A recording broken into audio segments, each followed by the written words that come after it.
Guys ನಮಸ್ಕಾರ ಎಲ್ಲರಿಗೂ welcome back to our YouTube channel. So ನಾವು ಆಲ್ರೆಡಿ ಡಿಸೆಂಬರ್ ಜಾನ್ ಪೇಪರ್ನ ಸಾಲ್ವ್ ಮಾಡಿದ್ದೀವಿ ಅಲ್ವಾ.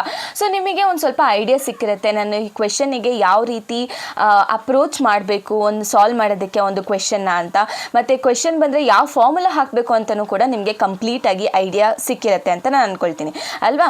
ಸೊ ಅದೇ ಐಡಿಯಾ ಮುಖಾಂತರ ನಾವು ಜೂನ್ ಜುಲೈ ಪೇಪರ್ನು ಕೂಡ ಸಾಲ್ವ್ ಮಾಡೋಣ. ಸೊ ಗೈಸ್ ಏನು ಗೊತ್ತಾ, ಕಾನ್ಸೆಪ್ಟ್ ಎಲ್ಲದಕ್ಕೂ ಸೇಮ್ ಇರುತ್ತೆ, ಬಟ್ ಅವ್ರು ಏನು ಮಾಡಿದ್ದಾರೆ ಅಂದರೆ ಜೂನ್ ಜುಲೈ ಪೇಪರಲ್ಲಿ ಬರೀ ನಂಬರ್ಸ್ ಮಾತ್ರ ಚೇಂಜ್ ಮಾಡಿದ್ದಾರೆ. ನಾನು ಹೇಳಿದೆ ಅಲ್ವಾ, ವ್ಯಾಲ್ಯೂಸ್ ಮಾತ್ರ ಚೇಂಜ್ ಮಾಡ್ತಾರೆ, ಕಾನ್ಸೆಪ್ಟ್ ಬೇರೆ ಕೊಡಲ್ಲ ಅಂತ. ಸೊ ಅದೇ ರೀತಿ ಕಾನ್ಸೆಪ್ಟ್ ಮಾತ್ರ ಅದೇ ರೀತಿ ಇದೆ. ಸೊ ಪ್ರಾಬ್ಲಮ್ ಸಾಲ್ವಿಂಗ್ ಅಪ್ರೋಚು ಕೂಡ ಅದೇ ರೀತಿ ಇದೆ, ಬಟ್ ಏನಂದರೆ ವ್ಯಾಲ್ಯೂಸ್ ಮಾತ್ರ ಡಿಫ್ರೆಂಟ್ ಆಗಿದೆ ಅಷ್ಟೇ. ಓಕೆನಾ. ಸೊ ಬನ್ನಿ ಗೈಸ್ ಸಾಲ್ವ್ ಮಾಡ್ತಾ ಹೋಗೋಣ. ಸೊ ಫಸ್ಟ್ ಕ್ವೆಶನ್ ಬಂದು, a coin is tossed 1000 times and the heads turned up 540 times. So decide on the hypothesis that the coin is unbiased. So ನಾನು ಹೇಳಿದ್ದೆ unbiased, fair, equal, not equal. So ಈ ಥರ terms ಬಂದಾಗ z value ಏನಾಗಿರುತ್ತೆ, x minus n p divided by root of n p q ಅಂತ ಅಲ್ವಾ. So ಇವಾಗ ನಮಗೆ ಕ್ವೆಶನಲ್ಲಿ ಏನೇನು ಕೊಟ್ಟಿದ್ದಾರೆ ನಾವು ಬರಿತಾ ಹೋಗೋಣ. ಸೊ ಫಸ್ಟ್ ಕ್ವೆಶನಲ್ಲಿ ಏನು ಕೊಟ್ಟಿದ್ದಾರೆ, 1000 ಟೈಮ್ಸ್ ಅಂದರೆ n = 1000. ಸೊ ಇವರು ಕಾಯಿನ್ ರಿಲೇಟೆಡ್ ಮಾತಾಡ್ತಿರೋದ್ರಿಂದ ಸೊ ನಮಗೆ ಪಿ ಏನು ಬರುತ್ತೆ, ಪಿ ಅಂದರೆ ಏನು, ಪ್ರಾಬಬಿಲಿಟಿ ಆಫ್ ಟರ್ನಿಂಗ್ ಹೆಡ್ಸ್. ಓಕೆನಾ. So probability of turning up heads. So ಎಷ್ಟಿರುತ್ತೆ ಕಾಯಿನ್ ಅಂತ ಅಂದರೆ ನಮಗೆ ಎರಡೇ ಪಾಸಿಬಿಲಿಟೀಸ್ ಇರೋದು, ಏನು, ಇಲ್ಲ ಹೆಡ್ ಬರ್ಬೋದು ಇಲ್ಲ ಟೇಲ್ ಬರ್ಬೋದು. ಸೊ ಅದಕ್ಕೆ ನಮ್ಮ ಒಂದು possibility turning up of head ಬಂದುಬಿಟ್ಟು p/2. ಸೊ ಕ್ಯೂ ಏನಾಗಿರುತ್ತೆ, ಕ್ಯೂ = 1 - p. ಸೊ 1 - p ಅಂತ ಅಂದರೆ 1 - ಹಾಫ್ ಅಂತ ಅಂದರೆ ಹಾಫೇ ಬರುತ್ತೆ. ಸೊ ಕ್ಯೂ ಬಂದು ಹಾಫ್. ಸೊ ಇದಾದಮೇಲೆ ನಾವು ಏನು ಕ್ಯಾಲ್ಕುಲೇಟ್ ಮಾಡಬೇಕು, ಇದಾದಮೇಲೆ ನಾವು ಎಕ್ಸ್ಪೆಕ್ಟೆಡ್ ಫ್ರೀಕ್ವೆನ್ಸಿನ ಕ್ಯಾಲ್ಕುಲೇಟ್ ಮಾಡಬೇಕು, expected number of success. So expected number of success ಯಾವ ರೀತಿ ಕ್ಯಾಲ್ಕುಲೇಟ್ ಮಾಡ್ತೀರಾ, so expected number of success ಬಂದುಬಿಟ್ಟು n × p. So N value ಏನು, ಸೊ 1000. ಸೊ ಪಿ ವ್ಯಾಲ್ಯೂ ಏನು, 1/2. ಸೊ ಇವಾಗ ನಮಗೆ ಆನ್ಸರ್ ಏನು ಬರುತ್ತೆ, 500 ಅಲ್ವಾ. ಸೊ ಎಕ್ಸ್ಪೆಕ್ಟೆಡ್ ನಂಬರ್ ಆಫ್ ಸಕ್ಸಸ್ನ ಕ್ಯಾಲ್ಕುಲೇಟ್ ಮಾಡಿದ್ಮೇಲೆ ನಾವೇನು ಕ್ಯಾಲ್ಕುಲೇಟ್ ಮಾಡಿದ್ವಿ, observed number of success. So observed number of success ಯಾವ ರೀತಿ ಕ್ಯಾಲ್ಕುಲೇಟ್ ಮಾಡಿದ್ರಿ, observed number of success. So observed number of success ನಾವು ಕ್ಯಾಲ್ಕುಲೇಟ್ ಮಾಡಿದ್ದ ಅಥವಾ ಕ್ವೆಶನಲ್ಲೇ ಕೊಟ್ಟಿರ್ತಾರ ಅದನ್ನು, ಸೊ ಅದು ಕ್ವೆಶನಲ್ಲೇ ಕೊಟ್ಟಿರ್ತಾರೆ ಅಲ್ವಾ. ಸೊ ಇಲ್ಲಿ ಏನು ಕೊಟ್ಟಿರ್ತಾರೆ, ಸೊ 540 ಟೈಮ್ಸು ಅದು ಟರ್ನ್ ಅಪ್ ಆಗಿದೆ ಹೆಡ್ ಅಂತ ಹೇಳ್ತಿದ್ದಾರೆ. ಬಟ್ ಎಕ್ಸ್ಪೆಕ್ಟೆಡ್ ಎಷ್ಟು ಟರ್ನ್ ಅಪ್ ಆಗಿರಬೇಕಿತ್ತು, ಎಕ್ಸ್ಪೆಕ್ಟೆಡ್ ಪ್ರಕಾರ 500 ಟರ್ನ್ ಅಪ್ ಆಗಿರಬೇಕಿತ್ತು. ಬಟ್ ಅಬ್ಸರ್ವ್ಡು ಅವ್ರು ಕೊಟ್ಟಿರೋದೆಷ್ಟು, 540. ಓಕೆನಾ. ಸೊ ನಮಗೆ ಎಕ್ಸ್ ಬಂದುಬಿಟ್ಟು 540 ಟೈಮ್ಸ್. ಸೊ ನೆಕ್ಸ್ಟ್ ಏನು ಕ್ಯಾಲ್ಕುಲೇಟ್ ಮಾಡಬೇಕು, the difference is. So the difference is equal to x minus np. So X value ಏನು, ಅಬ್ಸರ್ವ್ಡ್ ಸಕ್ಸಸ್ ಎಷ್ಟು, 540. n × p ಎಷ್ಟು, n × p ಅಂದರೆ ಎಕ್ಸ್ಪೆಕ್ಟೆಡ್ ನಂಬರ್ ಆಫ್ ಸಕ್ಸಸ್ ಎಷ್ಟು ಬಂದಿಟ್ಟು 500. So ಇದೇನಾಗುತ್ತೆ ನಮಗೆ 40 ಬರುತ್ತೆ. ಸೊ ಇವಾಗ ಇದು ಕ್ಯಾಲ್ಕುಲೇಟ್ ಮಾಡಾದ್ಮೇಲೆ ನಮಗೆ ಝೆಡ್ಡಲ್ಲಿ ಏನು ಬೇಕಿತ್ತು, x minus n p. X minus n p ಅಂದರೆ ಏನು, difference. So root of n p q. So ಇವಾಗ ನಾವು ಝೆಡ್ನ ಆರಾಮಾಗಿ ಕ್ಯಾಲ್ಕುಲೇಟ್ ಮಾಡ್ಬೋದು. So z = x minus n p divided by root of n p q ಅಲ್ವಾ. ಸೊ ಇವಾಗ x minus n p ಅಂದರೆ ಎಷ್ಟು, ನಾನು 40 ಅಂತ ಹೇಳಿದೆ. ಸೊ ಇವಾಗ root of n p q, n ಅಂದರೆ ಎಷ್ಟು, 1000. ಸೊ ಪಿ ಎಷ್ಟಿತ್ತು, 1/2. ಸೊ ಕ್ಯೂ ಎಷ್ಟಿತ್ತು, 1/2 ಅಲ್ವಾ. ಸೊ ಇವಾಗ ನಾವು ಕ್ಯಾಲ್ಕುಲೇಟ್ ಮಾಡೋಣ. ಸೊ ಇವಾಗ 40 divided by root of 1000 into 1/2 into 1/2 ಎಷ್ಟು ಬಂತು ನಮಗೆ, 2.5298. ಓಕೆ, ಇದು ಬಂದುಬಿಟ್ಟು ಝೆಡ್ ವ್ಯಾಲ್ಯೂ. ಓಕೆನಾ, ಝೆಡ್ ವ್ಯಾಲ್ಯೂ. ಸೊ ಇದಾದಮೇಲೆ ನಮಗೆ ಅವ್ರು ಏನು ಕೇಳಿರೋದು, biased at 1% of significance level. So at 1% ಝೆಡ್ದು ಸ್ಟ್ಯಾಂಡರ್ಡ್ ವ್ಯಾಲ್ಯೂ ಏನಿತ್ತು, ಝೆಡ್ಗೆ ಸ್ಟ್ಯಾಂಡರ್ಡ್ ವ್ಯಾಲ್ಯೂ ಬಂದುಬಿಟ್ಟು 2.58. ಸೊ ಇವಾಗ ನಮಗೆ ಬಂದಿರೋಂಥ zed value which is less than 2.58. Less than ಇದ್ದರೆ ಏನಂತ ಹೇಳಿದ್ರೆ, ಲೆಸ್ ದ್ಯಾನ್ ಇದ್ದರೆ ಅದು ಅಕ್ಸೆಪ್ಟ್ ಆಗುತ್ತೆ. So it is accepted. So hence our hypothesis is accepted at the 1% level of significance ಅಂತ ಬರ್ದು, therefore hence the coin is unbiased. Okay, conclude ಇದೇ ರೀತಿ ಮಾಡಬೇಕು. ಕನ್ಕ್ಲೂಷನ್ಗೆ 1 ಮಾರ್ಕ್ಸ್ ಕಂಪಲ್ಸರಿ ಅವರು ಕೊಡ್ತಾರೆ. ಸೊ ನೀವು ಕನ್ಕ್ಲೂಷನ್ ಬರ್ತೀರಾ ಅಂದರೆ ಸುಮ್ಮನೆ ಮಾರ್ಕ್ಸ್ ಹೋಗುತ್ತೆ. ಓಕೆನಾ, ಯಾವುದೇ ಕ್ವೆಶನ್ಗಾಗಲಿ ಕನ್ಕ್ಲೂಷನ್ನು ಬರೆದ್ಬಿಟ್ಟು ಬನ್ನಿ. ಓಕೆನಾ. ಸೊ ಇವಾಗ ನಾವು ನೆಕ್ಸ್ಟ್ ಕ್ವೆಶನ್ನ ನಾವು ಸಾಲ್ವ್ ಮಾಡೋಣ. ಯಾವ ರೀತಿ ಸಾಲ್ವ್ ಮಾಡಬೇಕು ಈ ಒಂದು ಕ್ವೆಶನ್ ಅಂತ ನೋಡೋಣ. ಸೊ ಕ್ವೆಶನಲ್ಲಿ ಏನು ಕೊಟ್ಟಿದ್ದಾರೆ, in an exit poll enquiry it was revealed that 600 voters in one locality and 400 voters in another locality found 55% and 48% respectively a particular party to come to the power. So ಇಲ್ಲಿ first ನೋಡಿ, so ಇವರು with respect to 2 locality ಮಾತಾಡ್ತಿದ್ದಾರೆ. So with respect to 2 different samples ಬಗ್ಗೆ ಮಾತಾಡ್ತಿರೋದು. ಓಕೆನಾ, ಅದನ್ನ ನೆನ್ಪಿಟ್ಕೊಳ್ಳಿ. ಮತ್ತೆ the test the hypothesis that there is a difference in locality. ನಾನು ಲಾಸ್ಟ್ ವಿಡಿಯೋದಲ್ಲೇ ನಿಮಗೆ ಹೇಳಿದ್ದೆ, ಡಿಫ್ರೆನ್ಸ್ ಇನ್ ಸಿಗ್ನಿಫಿಕೆನ್ಸ್ ಡಿಫ್ರೆನ್ಸ್ ಅಥವಾ ಡಿಫ್ರೆನ್ಸ್ ಇನ್ 2 ಡಿಫ್ರೆಂಟ್ ಸ್ಯಾಂಪಲ್ಸ್ ಈ ಥರ ಬಂದರೆ ಯಾವ ಫಾರ್ಮುಲಾ ಯೂಸ್ ಮಾಡ್ತೀರಾ ನೀವು. ಸೊ ಝೆಡ್ ಯಾವ ಫಾರ್ಮುಲಾ ಯೂಸ್ ಮಾಡ್ತೀರಾ, z is equal to P1 - P2 divided by e. ಈ ಒಂದು ಫಾರ್ಮುಲಾನ ಯೂಸ್ ಮಾಡ್ತೀರಾ ಸಿಗ್ನಿಫಿಕೆನ್ಸ್ ಡಿಫ್ರೆನ್ಸ್ಗೆ. ಹಾಂ, ಸೊ ಇವಾಗ ನಮಗೆ ಕ್ವೆಶನಲ್ಲಿ ಏನಂತ ಕೊಟ್ಟಿದ್ದಾರೆ ಅದನ್ನು ನೋಡೋಣ. ಸೊ ಇವಾಗ ಒಂದು ಸ್ಯಾಂಪಲ್ದು so N1 is equal to ಎಷ್ಟಿದೆ ಟೋಟಲ್ಲು.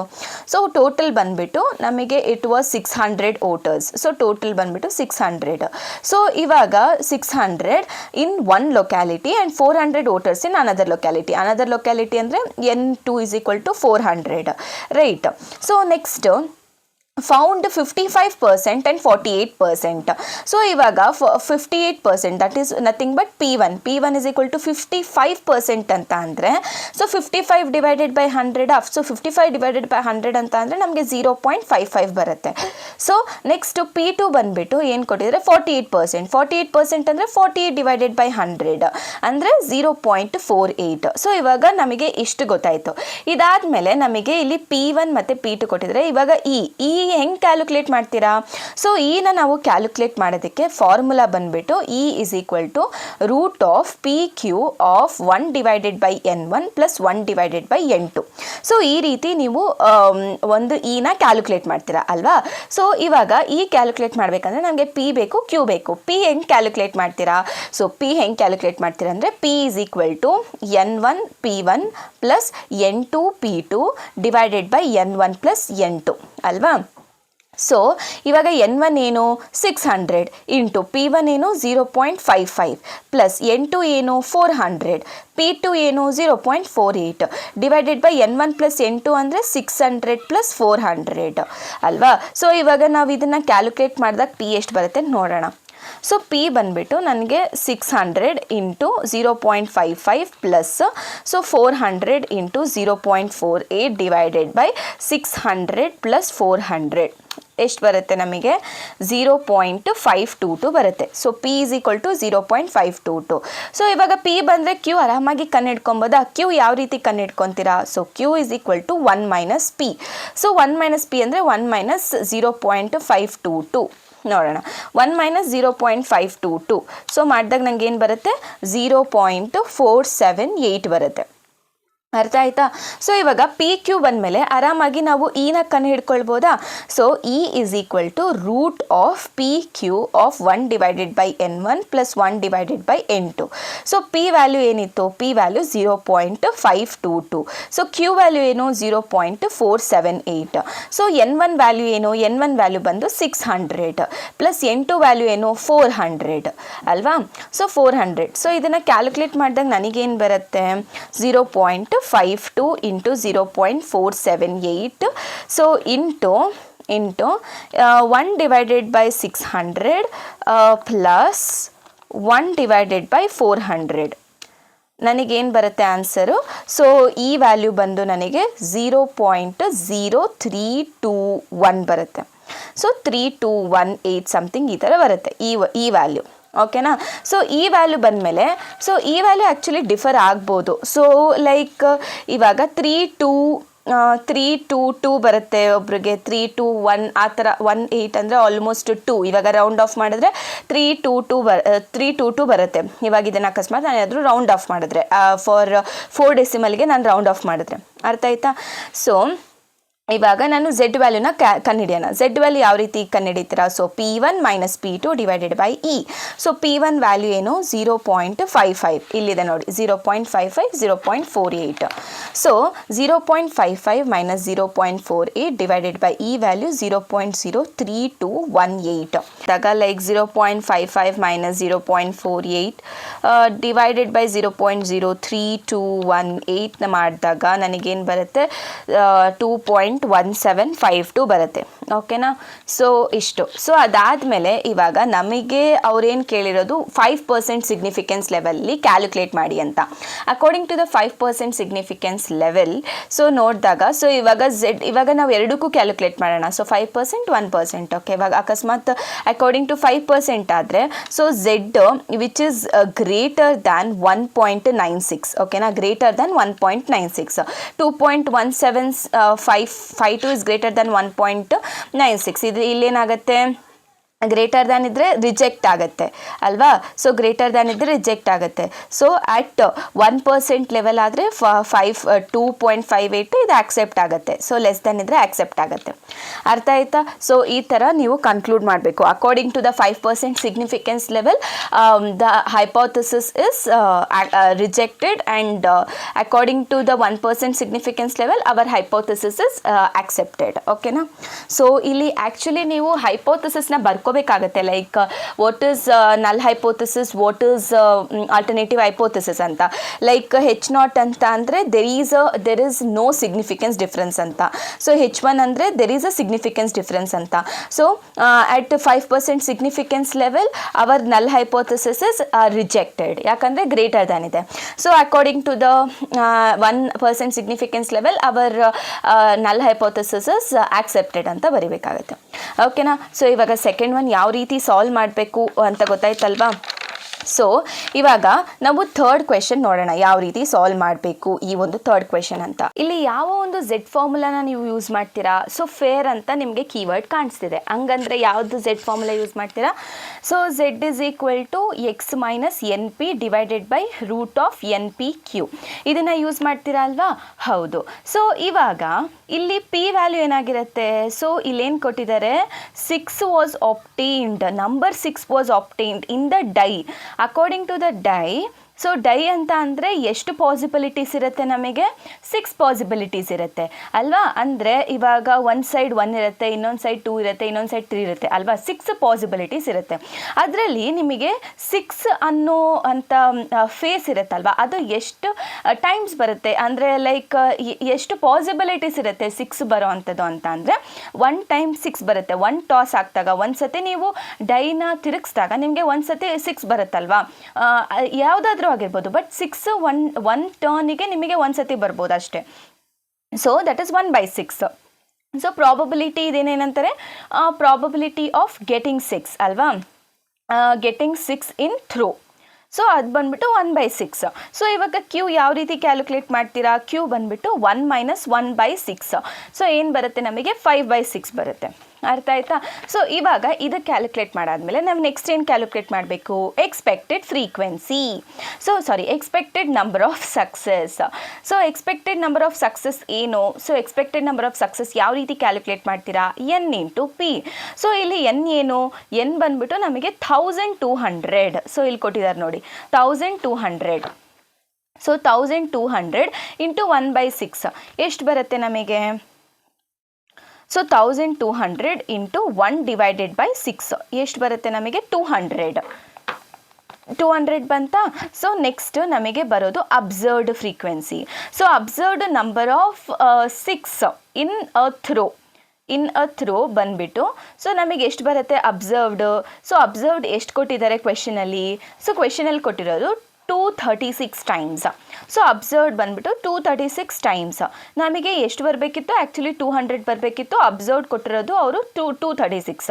ಓಕೆನಾ? ಸೊ ನೆಕ್ಸ್ಟ್ ಏನು ಕ್ಯಾಲ್ಕುಲೇಟ್ ಮಾಡ್ತೀರಾ? ದ ಡಿಫ್ರೆನ್ಸ್ನ ಕ್ಯಾಲ್ಕುಲೇಟ್ ಮಾಡ್ತೀರಾ. The difference is X minus n P. So X ಏನು? ಇಲ್ಲಿ ಎಕ್ಸ್ ಬಂದ್ಬಿಟ್ಟು ಅಬ್ಸರ್ವ್ಡ್ ಫ್ರೀಕ್ವೆನ್ಸಿ ಅಲ್ವಾ? ಸೊ 236 ಮೈನಸ್ ಎಕ್ಸ್ಪೆಕ್ಟೆಡ್ ಫ್ರೀಕ್ವೆನ್ಸಿ ಬಂದ್ಬಿಟ್ಟು 200. ಇಲ್ಲಿ ಎಷ್ಟು ಬರುತ್ತೆ ಡಿಫ್ರೆನ್ಸು? 36. ಸೊ ಇವಾಗ ನಾವು ಝೆಡ್ ವ್ಯಾಲ್ಯೂನ ಕ್ಯಾಲ್ಕುಲೇಟ್ ಮಾಡಬೇಕು. So x minus n p divided by root of n p q. So difference ಎಷ್ಟು ಬಂದಿದೆ ನನಗೆ 36. ಸೊ ರೂಟ್ ಆಫ್ ಎನ್ ಎಷ್ಟು, ಎನ್ ಅಂದರೆ 1200, ಸೊ ಪಿ ಅಂದರೆ 1/6, ಕ್ಯೂ ಅಂದರೆ 5/6 ಅಲ್ವಾ. ಸೊ ಇದನ್ನು ಕ್ಯಾಲ್ಕುಲೇಟ್ ಮಾಡಿದಾಗ ನನಗೆ ಎಷ್ಟು ಬರುತ್ತೆ, so 36 divided by root of 1200 into 1 divided by 6, so into 5 divided by 6. So ನನಗೆ ಟೋಟಲ್ ಎಷ್ಟು ಬಂತು, ನನಗೆ 2.788 ಬಂತು. ಸೊ ಇವಾಗ ನನಗೆ ಝೆಡ್ ವ್ಯಾಲ್ಯೂ 2.788 ಬಂತು. ಸೊ ಅವ್ರ ಕ್ವಶನಲ್ಲಿ ಕೇಳಿರೋದೇನು, ಅಟ್ 1% ಸಿಗ್ನಿಫಿಕೆನ್ಸ್ ಲೆವೆಲ್ಲಿ ಏನಾಗುತ್ತೆ, ಆಕ್ಸೆಪ್ಟ್ ಆಗುತ್ತಾ ರಿಜೆಕ್ಟ್ ಆಗುತ್ತಾ ಅಂತ ಕೇಳಿರೋದು ಅವರು ಅಲ್ವಾ. ಸೊ ನನಗೆ ಬಂದಿರೋಂಥ ಝೆಡ್ ವ್ಯಾಲ್ಯೂ, ಸೊ 1% ಸಿಗ್ನಿಫಿಕೆನ್ಸಲ್ಲಿ ಸ್ಟ್ಯಾಂಡರ್ಡ್ ವ್ಯಾಲ್ಯೂ ಎಷ್ಟಿರುತ್ತೆ ಝೆಡ್ 2.58 ಅಲ್ವಾ. So which is greater than 2.58. So 2.7 ಅನ್ನೋದು ಗ್ರೇಟರ್ ದ್ಯಾನ್ 2.5 ಅಲ್ವಾ. ಸೊ ಗ್ರೇಟರ್ ದ್ಯಾನ್ ಇದ್ರೆ ಏನಾಗುತ್ತೆ, ರಿಜೆಕ್ಟ್ ಆಗುತ್ತೆ. ಸೊ ರಿಜೆಕ್ಟ್ ಆಗುತ್ತೆ. ಸೊ ಅದರಿಂದ ಇಲ್ಲಿ ದೇರ್ ಫೋರ್ ಇಲ್ಲಿ ಏನು ಬರೀತಿರೋ ಕನ್ಕ್ಲೂಷನ್ ಅಂದರೆ the die cannot be considered, the die cannot be considered fair at 1% significance level, at 1% level of significance ಅಂತ ಬರೀರಿ. ಮುಗೀತಾ, ಮುಗೀತಾ. ಸೊ ಇದು ಥರ್ಡ್ ಕ್ವೆಶನ್. ಇದು ಯಾವ ರೀತಿ ಸಾಲ್ವ್ ಮಾಡಬೇಕಂತ ನಿಮಗೆ ಅರ್ಥ ಆಯ್ತಲ್ವಾ. ಸೊ ಅಷ್ಟೇ ಗೈಸ್. ಆಮೇಲೆ ಇಲ್ಲಿ ಈ ಒಂದು ಮಾಡ್ಯೂಲಲ್ಲಿ ತುಂಬ ಅಂದರೆ ತುಂಬ ಡೆಫಿನೇಷನ್ಸ್ ಕೇಳಿದ್ದಾರೆ. ಡೆಫಿನೇಷನ್ಸು ಪಕ್ಕ ಡೆಫಿನೇಷನ್ಸ್ ಜೊತೆ ಈ ಥರ ಕ್ಯಾಲ್ಕುಲೇಟ್ ಮಾಡೋದು, ಅಥವಾ ನಾವು ಲಾಸ್ಟ್ ಕ್ವೆಶನಲ್ಲಿ ನೋಡಿದ್ವಲ್ಲ ಈ ಒಂದು ಝೆಡ್ ವ್ಯಾಲ್ಯೂ ಯಾವ ಥರ ಕೊಡ್ತಾರೆ, ಈ ಥರ ಸಿಗ್ನಿಫಿಕೆನ್ಸ್, ಡಿಫರೆನ್ಸ್ ಇನ್ ಸಿಗ್ನಿಫಿಕೆನ್ಸ್, ಆ ಒಂದು ಫಾರ್ಮುಲಾನ ಯೂಸ್ ಮಾಡಿಕೊಂಡು ಕ್ಯಾಲ್ಕುಲೇಟ್ ಮಾಡ್ತೀರಾ. ಸೊ ಈ ಮೂರು ಕಾನ್ಸೆಪ್ಟ್ ಬರುತ್ತೆ, 2 ಕಾನ್ಸೆಪ್ಟ್ ಬರುತ್ತೆ, ಅದ್ರ ಜೊತೆ ಡೆಫಿನೇಷನ್ಸ್ ಬರುತ್ತೆ. ಸೊ ಡೆಫಿನೇಷನ್ಸ್ ಇವಾಗ ನೋಡ್ತಾ ಹೋಗೋಣ. ಸೊ ಈ ಒಂದು ಪೇಪರಲ್ಲಿ ತುಂಬ ರಿಪೀಟೆಡ್ ಕ್ವೆಶನ್ಸ್ ಇತ್ತು. ಲಾಸ್ಟ್ ಇಯರ್ ಪೇಪರ್ ಅಂದರೆ ಡಿಸೆಂಬರ್, ಜಾನ್ ಮತ್ತು ಜೂನ್, ಜುಲೈಲಿ 3 ಕ್ವೆಶನ್ಸ್ ಸಿಮಿಲಾರಿಟಿ ಇತ್ತು. ಸೊ ಅದರಿಂದ ನಾನು ಮಿಕ್ಕಿರೋ 2 ಕ್ವೆಶನ್ ಬರ್ತಿಲ್ಲ, ಯಾಕಂದರೆ ಲಾಸ್ಟ್ ಪೇಪರಲ್ಲೇ ಸಾಲ್ವ್ ಮಾಡಿದ್ದೆ ಅಲ್ವಾ, ಅದರಿಂದ ನಾನು ಮಾಡಿಲ್ಲ. ಓಕೆನಾ. So look into that. Okay. So ಇವಾಗ ನಾವು ಡೆಫಿನೇಷನ್ಸ್ ನೋಡೋಣ. ಯಾವ ಡೆಫಿನೇಷನ್ ಅಂದರೆ first what is null hypothesis ಅಂತ ಕೇಳಿದ್ದಾರೆ. ಸೊ ಜನರಲ್ ಆಗಿ ಹೇಳ್ಬೇಕಂದ್ರೆ ನಲ್ ಹೈಪೋಥೆಸಿಸ್ ಅಂದರೆ ಯಾವುದೇ ರೀತಿ ಇಲ್ಲಿ ಸಿಗ್ನಿಫಿಕೆನ್ಸ್ ಡಿಫ್ರೆನ್ಸ್ ಅನ್ನೋದಿರೋದಿಲ್ಲ, ಯಾವುದೇ ರೀತಿ ಎಫೆಕ್ಟ್ ಅನ್ನೋದಿರೋದಿಲ್ಲ. ಓಕೆನಾ. ಸೊ ಅದನ್ನೇ ಬರೀಬೇಕು. The statement in which assumes there is no significance difference or no effect in population. So ಇದು null hypothesis. Next significance level. Significance level ಅಂದರೆ ಏನು? ಸೊ ಸಿಗ್ನಿಫಿಕೆನ್ಸ್ ಲೆವೆಲ್ ಅಂದರೆ the level of significance is a probability of rejecting a true or null hypothesis is rejected. So ಈ ಒಂದು level of significance ಅಂದರೆ ಈ ಒಂದು ಲೆವೆಲಲ್ಲಿ ಸೊ ಆ probability of rejecting is can be true. ಓಕೆನಾ. Rejecting is true ಅಥವಾ ನಲ್ ಹೈಪೋಥೆಸಿಸ್ ಅನ್ನೋದು ರಿಜೆಕ್ಟ್ ಆಗುತ್ತೆ. Okay. So next type 1 error ಅಂತ ಅಂದರೆ ಈ ಒಂದು ಎರರ್ ಯಾವಾಗ ಅಕ್ಕರ್ ಆಗುತ್ತೆ ಅಂದರೆ ಸೊ ನಮಗೆ ಗೊತ್ತು ಸೊ ನಲ್ ಹೈಪೋಥೆಸಿಸ್ ಅನ್ನೋದು ಟ್ರೂ ಅಂತ, ಬಟ್ ಆದರೂ ರಿಜೆಕ್ಟ್ ಆಗುತ್ತೆ. ಅದನ್ನು ನಾವು ಟೈಪ್ 1 ಎರರ್ ಅಂತ ಕರಿತೀವಿ. ಟೈಪ್ 2 ಎರರ್ ಅಂದರೆ ನಮಗೆ ಮುಂಚೆನೇ ಗೊತ್ತು ಆ ಒಂದು ನಲ್ ಹೈಪೋಥೆಸಿಸ್ ಫಾಲ್ಸ್ ಅಂತ, ಬಟ್ ಅದು ಅಕ್ಸೆಪ್ಟ್ ಆಗುತ್ತೆ. ಅದನ್ನು ನಾವು ಟೈಪ್ 2 ಎರರ್ ಅಂತ ಕರಿತೀವಿ. ಸೊ ನೆಕ್ಸ್ಟು ಸ್ಯಾಂಪಲಿಂಗ್ ಡಿಸ್ಟ್ರಿಬ್ಯೂಷನ್ ಅಂದರೆ so it is a probability distribution of a static obtained so from a possible samples of the same size drawn from the population. ನಿಮ್ಗೆ ಗೊತ್ತು sample distribution ಅಂದರೆ ಏನಂತ. So ಒಂದು population, ಒಂದು ಸ್ಯಾಂಪಲ್ನ ತೊಗೊಂಡು ನಾವು probability ಡಿಸ್ಟ್ರಿಬ್ಯೂಷನ್ನ ಒಂದು ಟೇಬಲ್ನ ಕ್ರಿಯೇಟ್ ಮಾಡ್ತೀವಲ್ವಾ ಒಂದು ಸ್ಯಾಂಪಲ್ನ ತೊಗೊಂಡು, ಸೊ ಅದು ಸ್ಯಾಂಪಲಿಂಗ್ ಡಿಸ್ಟ್ರಿಬ್ಯೂಷನ್ ಅಂತ ಕರೀತಾರೆ. ಸೊ ಸ್ಟಾಟಿಸ್ಟಿಕಲ್ ಹೈಪೋಥೆಸಿಸ್ ಅಂದರೆ ಆ್ಯಕ್ಚುಲಿ ಹೈಪೋಥೆಸಿಸ್ ಅಂದ್ರೇ ಅಸಂಪ್ಷನ್. ಓಕೆನಾ. ಸ್ಟಾಟಿಸ್ಟಿಕಲ್ ಹೈಪೋಥೆಸಿಸ್ ಅಂದರೆ ಇದೊಂದು ಅಸಂಪ್ಷನು. ಯಾವಾಗ ಸೊ ಯಾವಾಗ ಮಾಡ್ತಾರೆ ಅಂದರೆ it is made about the population. So ಒಂದು ಪಾಪ್ಯುಲೇಷನ್ ಪ್ರಕಾರ ಅಥವಾ ವಿತ್ ರೆಸ್ಪೆಕ್ಟ್ ಟು ಪಾಪ್ಯುಲೇಷನ್ ನಾವು ಒಂದು ಅಸಂಪ್ಷನ್ ಮಾಡ್ತೀವಲ್ವಾ, ಸೊ ಅದನ್ನು ಸ್ಟ್ಯಾಟಿಸ್ಟಿಕಲ್ ಹೈಪೋಥೆಸಿಸ್ ಅಂತ ಕರೀತಾರೆ. So which is tested using the sample data. Okay. So next important definition ಬಂದುಬಿಟ್ಟು ಟೆಸ್ಟಿಂಗ್ ಆಫ್ ಹೈಪೋಥೆಸಿಸ್. ಸೊ ಇದೊಂದು ಸ್ಟ್ಯಾಟಿಸ್ಟಿಕಲ್ ಪ್ರೊಸೀಜರ್. ಓಕೆನಾ. ಇದನ್ನು ಸ್ಟ್ಯಾಟಿಸ್ಟಿಕಲ್ ಪ್ರೊಸೀಜರ್ ಅಂತ ಅಂತಾರೆ. ಏನು ಡಿಸೈಡ್ ಮಾಡುತ್ತೆ ಅಂದರೆ ಸೊ ಇದನ್ನು ನಾವು ಒಂದು ಹೈಪೋಥೆಸಿಸ್ನ ಅಕ್ಸೆಪ್ಟ್ ಮಾಡಬೇಕಾ ಬೇಡವಾ, ರಿಜೆಕ್ಟ್ ಮಾಡಬೇಕಾ ಅನ್ನೋದನ್ನ ಇಲ್ಲಿ ನಾವು ಡಿಸೈಡ್ ಮಾಡ್ತೀವಿ. So based on the sample observation. So next statistic ಅಂದರೆ ಏನು? ಸ್ಟಾಟಿಸ್ಟಿಕ್ ಅಂದರೆ ಅದೊಂದು ನ್ಯೂಮರಿಕಲ್ ವ್ಯಾಲ್ಯೂ. ಯಾವಾಗ ಕ್ಯಾಲ್ಕುಲೇಟ್ ಮಾಡ್ತೀವಿ ಅಂದರೆ, ಸೊ ಕ್ಯಾಲ್ಕುಲೇಟ್ ಹೆಂಗೆ ಮಾಡ್ತೀವಿ ಅಂದರೆ ಫ್ರಮ್ ದ ಸ್ಯಾಂಪಲಿಂದ ಕ್ಯಾಲ್ಕುಲೇಟ್ ಮಾಡ್ತೀವಿ. ಏನಕ್ಕೆ ಅಂದರೆ it is use to make the inference about the population. ಓಕೆನಾ. ನೆಕ್ಸ್ಟ್ ಸ್ಟ್ಯಾಂಡರ್ಡ್ ಎರರ್ ಅಂದರೆ, ಸೊ ಸ್ಟ್ಯಾಂಡರ್ಡ್ ಎರರ್ ಅನ್ನೋದು ಅದೊಂದು standard deviation so of the sampling distribution of a statistic. So next test of significance ಅಂತ ಅಂದರೆ, so test of significance ಅಂತ ಅಂದರೆ ಗೊತ್ತಲ್ವ ನಿಮಗೆ? So it is a statistical procedure. ಇದು ಕೂಡ ಒಂದು ಸ್ಟಾಟಿಸ್ಟಿಕಲ್ ಪ್ರೊಸೀಜರ್. ಏನಂತ ಡಿಸೈಡ್ ಮಾಡುತ್ತೆ ಅಂದರೆ ನಾವು ಅದನ್ನು ಅಕ್ಸೆಪ್ಟ್ ಮಾಡಬೇಕಾ ರಿಜೆಕ್ಟ್ ಮಾಡಬೇಕಾ ನಲ್ ಹೈಪೋಥೆಸಿಸ್ನ ಅಂತ ನಾವು ಇಲ್ಲಿ ಟೆಸ್ಟ್ ಮಾಡ್ತೀವಿ ಇಷ್ಟೇ. So these are the important definitions guys. So ಡೆಫಿನೇಷನ್ಸು ತುಂಬಾ ಇಂಪಾರ್ಟೆಂಟು, ಓದ್ಕೊಂಡು ಹೋಗಿ. ಓಕೆನಾ. ಸೊ ಇಷ್ಟು ಹೇಳ್ತಾ ಸಿಗೋಣ ನೆಕ್ಸ್ಟ್ ವೀಡಿಯೋದಲ್ಲಿ ಅಂತ ಹೇಳ್ತಾ ಥ್ಯಾಂಕ್ ಯು ಸೋ ಮಚ್.